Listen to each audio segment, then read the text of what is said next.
बॉलीवुड को 70 के दशक में डिस्को और रॉक म्यूजिक से रूबरू करवाने वाले संगीतकार बप्पी लाहिड़ी, जिन्हें प्यार से लोग बप्पी दा भी कहते थे।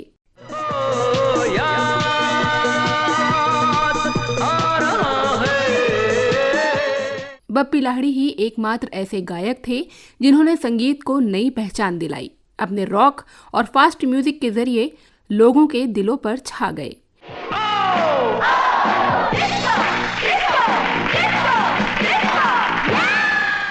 भले ही आज वो इस दुनिया में नहीं हैं, लेकिन उनके गानों और म्यूजिक पर आज भी लोग जमकर थिरकते हैं। यार बिना चैन कहाँ रे, प्यार बिना। शुरुआती दौर में उनके म्यूजिक को लेकर लोगों ने उसका विरोध किया, लेकिन कुछ वक्त बाद उनकी धुनें और म्यूजिक स्टाइल के लोग दीवाने हो गए। 80 के दशक में उनके गानों ने पूरी दुनिया में धूम मचा दी थी, जिसके बाद वो डिस्को किंग के नाम से मशहूर हो गए। तू प्रेमी, मैं प्रेमी, तू राज़ी। उनके संगीत का असर भारत तक ही सीमित नहीं रहा। उन्होंने दुनिया भर में अपने म्यूजिक से संगीत के दिग्गजों तक को दीवाना बना लिया। बप्पी लाहिड़ी बॉलीवुड के इकलौते ऐसे सिंगर रहे जिनके चाहने वालों में माइकल जैक्सन भी शामिल थे। वो बप्पी दा के बहुत बड़े फैन थे। बम्बई से आया मेरा दोस्त, दोस्त को सलाम करो, रात को खाओ। वो एकमात्र भारतीय संगीतकार रहे जिनके साथ एकॉन और लेडी गागा की जोड़ी बनी।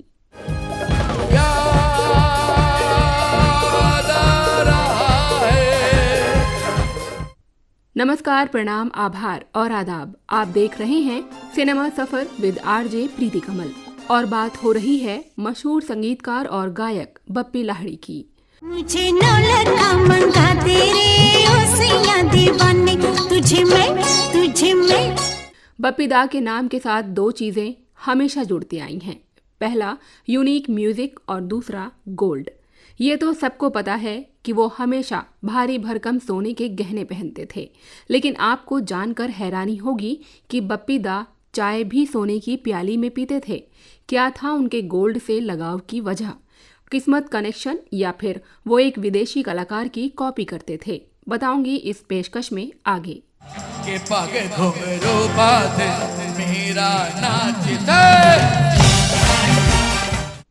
साथ ही जानेंगे कि बप्पी दा ने कैसे 70 के दशक में हिंदी सिनेमा के संगीत को बदल कर रख दिया और क्यों उन पर लगा था फूहड़ता फैलाने का आरोप। आज रपट जाए तो हमें ना उठाइयो।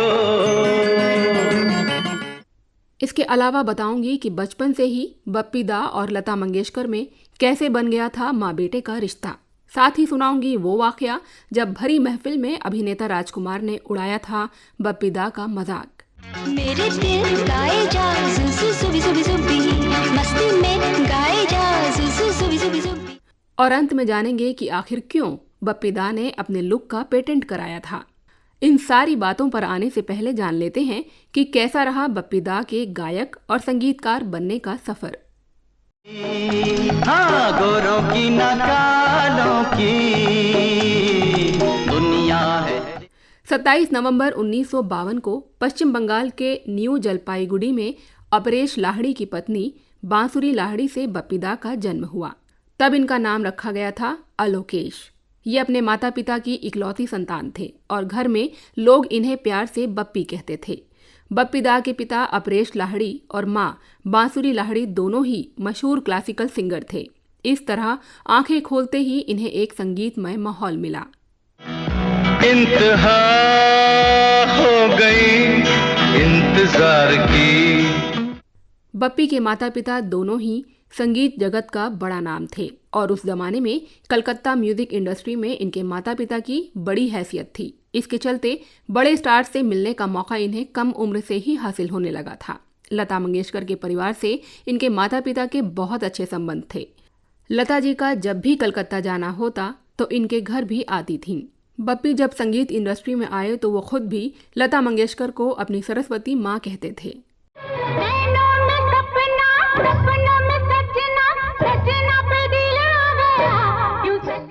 बप्पी दा जब 4 साल के हुए तो पहली बार इन्होंने तबला बजाना शुरू किया था। गुरु पंडित समता प्रसाद से इन्होंने तबला वादन की शिक्षा लेनी शुरू की थी। बप्पी दा की उम्र महज 11 साल थी जब उन्होंने एक ऐसी धुन बनाई जो इनके माता पिता को बहुत पसंद आई थी।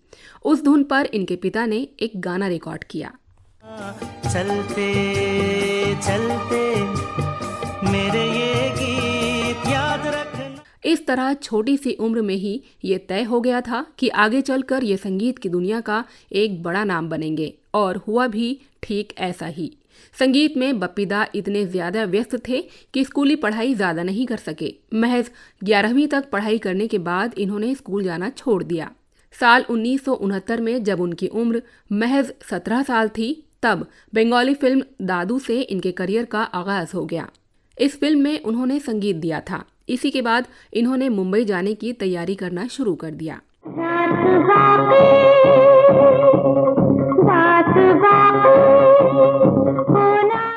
बप्पी दा के पिता ने भी मुंबई जाकर कुछ फिल्मों में संगीत दिया था, लेकिन उन्हें मुंबई रास नहीं आई थी, इसलिए वो मुंबई छोड़कर कलकत्ता वापस आ गए। जबकि बप्पी दा को मुंबई हमेशा से ही अपनी तरफ आकर्षित करती रही। पहली फिल्म के बाद उन्होंने अपने माता पिता से साफ कह दिया था कि वो आगे चलकर कलकत्ता में नहीं बल्कि मुंबई में रहकर संगीत बनाएंगे। उनकी बात घर वालों ने मान ली। साल 1970 में बप्पी दा कलकत्ता से मुंबई आ गए।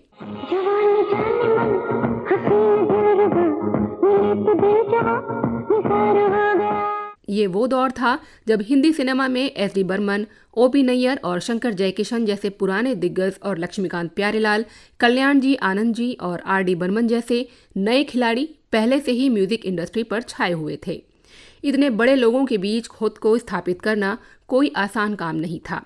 यही वजह है कि मुंबई आने के बाद कुछ दिनों के लिए बप्पी दा को काफी मुश्किलों का सामना करना पड़ा था। मंजिलें अपनी जगह है, रास्ते। शुरुआती संघर्ष के बाद साल 1971 में इन्हें काजोल के पिता सोमू मुखर्जी ने अपनी फिल्म नन्हा शिकारी में संगीतकार के तौर पर पहला हिंदी ब्रेक दिया। चूंकि मुखर्जी फैमिली से इनके पिता की अच्छी जान पहचान थी, इसलिए सोमू मुखर्जी इनके हुनर को पहचानते थे। यही वजह रही कि उन्होंने अपनी फिल्म में इन्हें ब्रेक दिया था। ये फिल्म साल 1973 में रिलीज हुई थी। तू मेरी मंजिल मैं तो राही हूं सनम, रुक ना जाना तुम।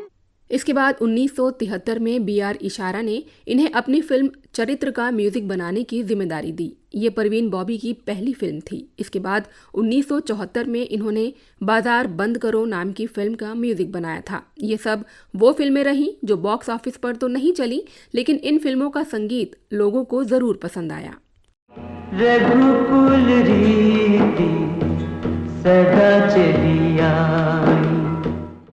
बप्पी दा के संगीत करियर की एक बेहद सधी हुई शुरुआत हो चुकी थी, लेकिन अभी तक वो मौका हाथ नहीं लगा था जो उन्हें म्यूजिक इंडस्ट्री के मजे हुए कलाकारों की लिस्ट में शुमार करा दे।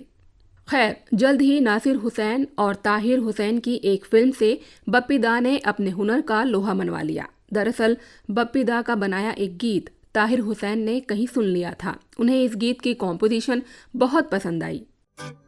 प्यार में कभी कभी ऐसा हो जाता है, छोटी सी बात का फसाना बन जाता है। उस जमाने में ताहिर हुसैन की लगभग हर फिल्म का म्यूजिक पंचम दा ही तैयार करते थे, लेकिन अपनी अपकमिंग फिल्म मदहोश का बैकग्राउंड म्यूजिक ताहिर हुसैन ने इस नए लड़के से कंपोज कराने का फैसला लिया। उस फिल्म के सॉन्ग्स के म्यूजिक के लिए ताहिर हुसैन पहले ही पंचम दा को साइन कर चुके थे। इसके बावजूद आर.डी. बर्मन की सहमति से हुसैन ब्रदर्स ने बप्पी दा से मदहोश फिल्म का बैकग्राउंड म्यूजिक तैयार कराया। ये नैना, ये काजल, ये जुल्फें, ये आंचल खूबसूरत। बप्पी दा का काम ताहिर हुसैन साहब को इतना पसंद आया कि अपनी अगली फिल्म जख्मी के म्यूजिक के लिए उन्होंने बप्पी दा को ही साइन कर लिया, जो 1975 में रिलीज हुई। सही मायनों में ताहिर हुसैन की इसी फिल्म से बप्पी दा ने सफलता की सीढ़ियां चढ़ना शुरू किया। जख्मी के सभी गीत सुपरहिट साबित हुए। चलता है जिया मेरा भीगी भीगी रातों में, आजा गोरी छोरी छोरी। 1976 की फिल्म चलते चलते में इनका दिया म्यूजिक कामयाब रहा। इसके बाद 1977 की फिल्म आपकी खातिर का एक गाना तो ताउम्र बप्पी दा की पहचान बना रहा, जिसके बोल थे, बम्बई से आया मेरा दोस्त, दोस्त को सलाम करो। रात को खाओ पियो, दिन को आराम करो। इसके बाद 1978 में उन्होंने शबाना आजमी और शेखर कपूर की फिल्म टूटे खिलौने के अलावा 1979 में फिल्म और कौन का म्यूजिक दिया। बप्पी दा इंडियन म्यूजिक में इतने पारंगत थे तो फिर वो डिस्को की तरफ कैसे मुड़े और इसमें उन्हें इतनी सफलता कैसे हासिल हुई, ये कहानी भी अपने आप में बड़ी अनोखी है। दरअसल एक दिन बप्पी दा के पास डायरेक्टर रविकांत नागेज आए और बोले, बप्पी दा, मैं मिथुन नाम के लड़के के साथ एक फिल्म बनाने जा रहा हूँ। मैं चाहता हूँ कि आप उसमें म्यूजिक दें और ऐसा म्यूजिक दें जो कि एकदम नया लगे, ऐसा म्यूजिक जिस पर मिथुन डांस करें। इत्तेफाक से बप्पी दा कुछ ही दिन पहले अमेरिका के शिकागो शहर से लौटे थे और शिकागो में इन्होंने एक नाइट क्लब में पहली दफा डिस्को म्यूजिक सुना था। इनके दिमाग में डिस्को म्यूजिक को लेकर काफी कुछ चल रहा था। कोई यहाँ नचे नचे, कोई वहाँ नचे नचे। रवि नागेश मिथुन को लेकर जो फिल्म बना रहे थे उसका नाम था सुरक्षा। इस फिल्म में पहली बार बप्पी दा ने डिस्को सॉन्ग प्रेजेंट किया। सॉन्ग के बोल थे, मौसम है गाने का। ये गाना सुपरहिट साबित हुआ। इस गीत की सफलता के बाद मिथुन की लोकप्रियता में बहुत तेजी से इजाफा हुआ। बप्पी दा का ये नए स्टाइल का म्यूजिक भी हर किसी को पसंद आया। इसके बाद तो बप्पी दा और मिथुन की जोड़ी ने कई फिल्मों में डिस्को से धमाल मचाया। बप्पी दा की धुन और मिथुन के डांस का कॉम्बिनेशन सक्सेस की गारंटी बन गया। I am a disco dancer. अब तक बप्पी लाहिड़ी फिल्मों में सिर्फ संगीत दे रहे थे, लेकिन 1979 की फिल्म सुरक्षा से ही उन्होंने अपनी गायकी के सफर की भी शुरुआत की थी। इस फिल्म में उन्होंने 4 गाने गाए, जिसमें एक लता जी के साथ डुएट भी शामिल था। दिल था अकेला अकेला, साथी में। 1982 में रिलीज हुई फिल्म डिस्को डांसर भला किस सिने प्रेमी ने नहीं देखी होगी। यूं तो इस फिल्म के सारे सॉन्ग सुपरहिट थे, लेकिन इसका गाना जिमी जिमी आजा आजा भारत का पहला डिस्को सॉन्ग था, जिसने इंटरनेशनल लेवल पर सुर्खियां बटोरी थी। ये गीत इतना पॉपुलर हुआ था कि माइकल जैक्सन जैसा महानतम पॉप सिंगर भी इस गीत को सुनने के बाद बप्पी दा का फैन हो गया था।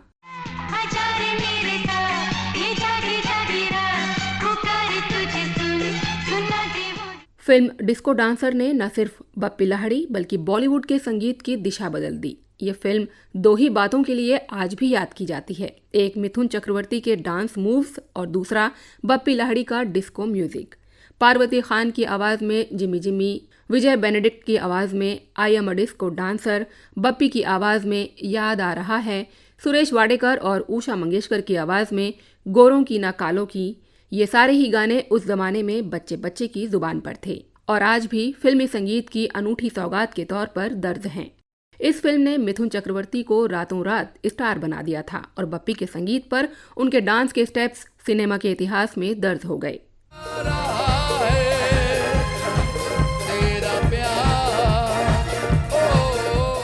इस फिल्म के बाद संगीतकार और गायक के तौर पर बप्पी दा की लोकप्रियता और डिमांड का आलम क्या था, अब इसकी कहानी सुनिए। उनके पास इतना ज़्यादा काम आने लगा कि सही मायने में उनके घर के बाहर डायरेक्टर्स प्रोड्यूसर्स की लाइन लगने लगी। साल 1986 में बप्पी दा ने लगभग 33 फिल्मों में काम किया, 180 से अधिक गाने रिकॉर्ड किए, जिसके लिए उनका नाम Guinness book of world records में दर्ज किया गया। दिल में हो तुम, आँखों में तुम।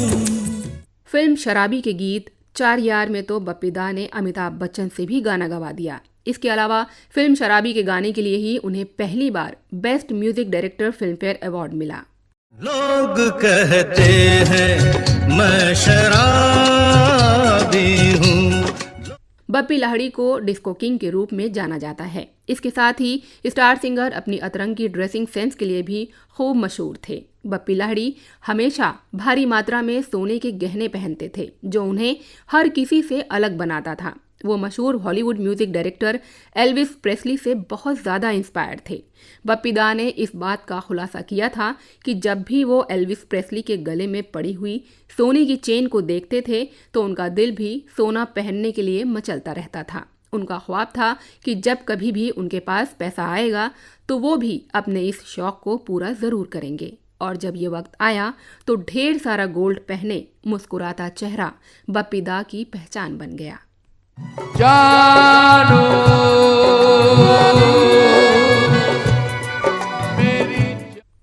कभी भी बप्पी लाहिड़ी बिना गोल्ड के पब्लिकली नहीं देखे गए, यहाँ तक कि कई बार उन्हें इस अंदाज के लिए ट्रोल और मजाक का सामना भी करना पड़ा। ऐसा ही एक वाकया तब हुआ जब बप्पी दा और राजकुमार साहब की पहली मुलाकात एक स्टार से भरे इवेंट में हुई थी, जहां बप्पी लाहिड़ी अपने अंदाज में ढेर सारा सोना पहनकर पहुंचे थे। ऐसे में राजकुमार ने उन पर जोक मारा था। उन्होंने बप्पी को कहा था, वाह शानदार, एक से एक गहने, बस मंगलसूत्र की कमी रह गई है, जिसे बप्पी दा ने हंसकर टाल दिया था।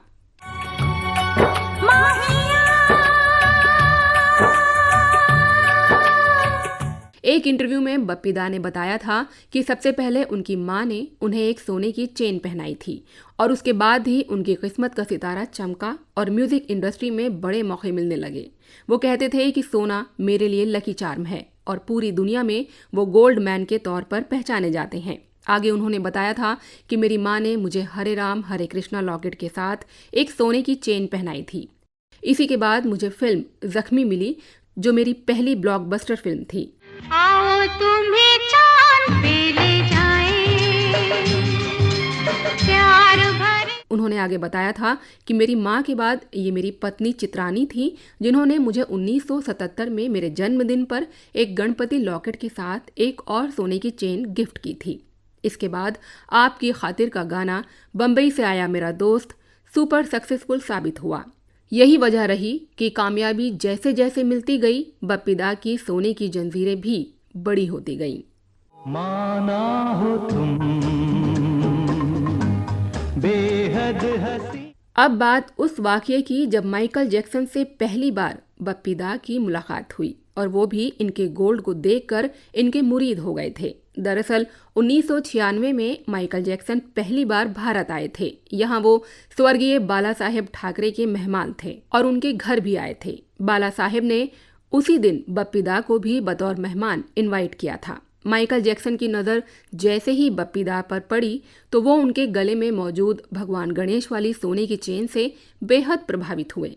माइकल जैक्सन को वो चेन बहुत खूबसूरत लग रही थी। इसके बाद बप्पी दा के मन में आया कि वो इसे जैक्सन को गिफ्ट कर दें, लेकिन बप्पी दा ये सोचकर रुक गए कि माइकल जैक्सन दुनिया की हर महंगी चीज़ खरीद सकते हैं और उनकी चेन में मौजूद भगवान गणेश तो उनकी रक्षा करते हैं। ऐसे में वो भला इस चेन को माइकल जैक्सन या किसी और को कैसे दे सकते हैं।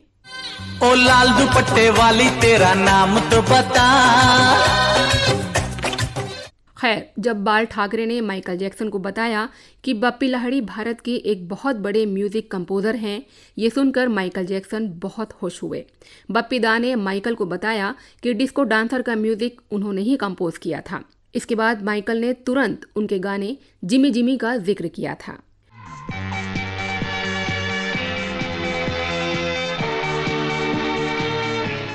बप्पी दा भी आजीवन माइकल जैक्सन के फैन रहे। उन्हें माइकल जैक्सन का म्यूजिक बहुत ही पसंद था।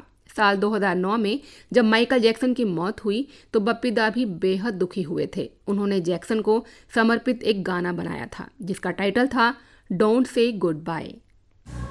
Don't say goodbye। Bappi Lahiri ने अमिताभ बच्चन की कई यादगार फिल्मों को अपने संगीत से सजाया है। इनमें नमक हलाल, शराबी, गिरफ्तार शामिल हैं। बप्पी दा के डिस्को का जलवा 90 के शुरुआती सालों में भी कायम रहा। 1990 में आई बिग बी की फिल्म आज का अर्जुन का संगीत भी बप्पी दा ने ही दिया था। चली आना तूफान की दुकान पे। बप्पी लाहिड़ी पश्चिम के संगीतकारों से काफी प्रभावित रहे थे। खासकर एल्विस प्रेस्ली और बीटल्स का उन पर काफी प्रभाव था। इनके अलावा इंटरनेशनल सिंगर सामंथा फॉक्स भी बप्पी दा की पसंदीदा गायिकाओं में शुमार थीं। 1995 में लाहिड़ी ने अपनी फिल्म रॉक स्टार के गाने ट्रैफिक जाम के लिए सामंथा को लंदन से बुलाया था। फिल्म के इस खास गाने में सामंथा के साथ गोविंदा भी फीचर हुए थे। हालांकि फिल्म में मुख्य भूमिकाएं कमल सदाना, रितु शिवपुरी, रोनित रॉय और जावेद जाफरी ने निभाई थीं। जाने मन तुमसे मिलने का बना लिया प्रोग्राम, तो जागा बम्बई पहुंच जाऊं।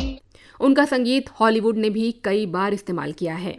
1981 में आई फिल्म ज्योति का गाना कलियों का चमन अमेरिकन टॉप 40 का हिस्सा बना था। कलियों का चमन तब बनता है। हिंदी सिनेमा के लेजेंडरी गायक किशोर कुमार बप्पी लाहिड़ी के मामा थे और उनके साथ एक लंबा एसोसिएशन भी रहा था। बहुत कम लोग जानते हैं कि बप्पी लाहिड़ी ने फिल्मों में एक्टिंग भी की थी। जिस फिल्म में उन्होंने एक्टिंग की उसका नाम था बढ़ती का नाम दाढ़ी, जिसके निर्माता निर्देशक भी उनके मामा किशोर कुमार थे। इस फिल्म में किशोर कुमार के बेटे अमित कुमार भी थे। पर अभी से तुम अपने वादे को भूल कर। बप्पी लाहिड़ी को देश में पॉप कल्चर लाने के लिए जाना जाता है। हिंदी संगीत में पॉप मिश्रण करने के कारण उन्हें भारी विरोध का भी सामना करना पड़ा था। तमाम लोगों ने उन पर इस तरह के संगीत के जरिए फूहड़ता फैलाने का भी आरोप लगाया, लेकिन बप्पी दा ने उनकी बातों को दिल पर नहीं लिया और अपने काम में लगे रहे। उनके गीत हर किसी की जुबान पर हैं और आज भी डीजे और पार्टियों की शान हैं।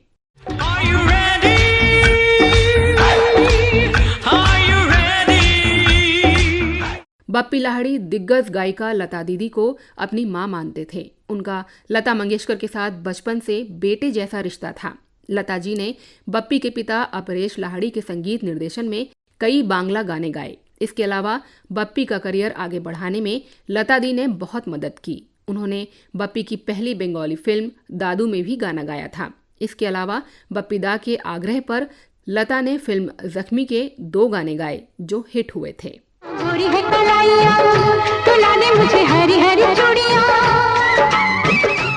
पिछले कुछ सालों में बप्पी लाहिड़ी का डिस्को संगीत एक बार फिर रिमिक्स के जरिए चर्चा में आ गया था। 2011 में बप्पी दा एक बार फिर सुर्खियों में छा गए थे जब विद्या बालन की फिल्म द डर्टी पिक्चर के गाने ऊ लाला को उन्होंने आवाज दी और 80 के डिस्को म्यूजिक की यादें ताज़ा कर दी।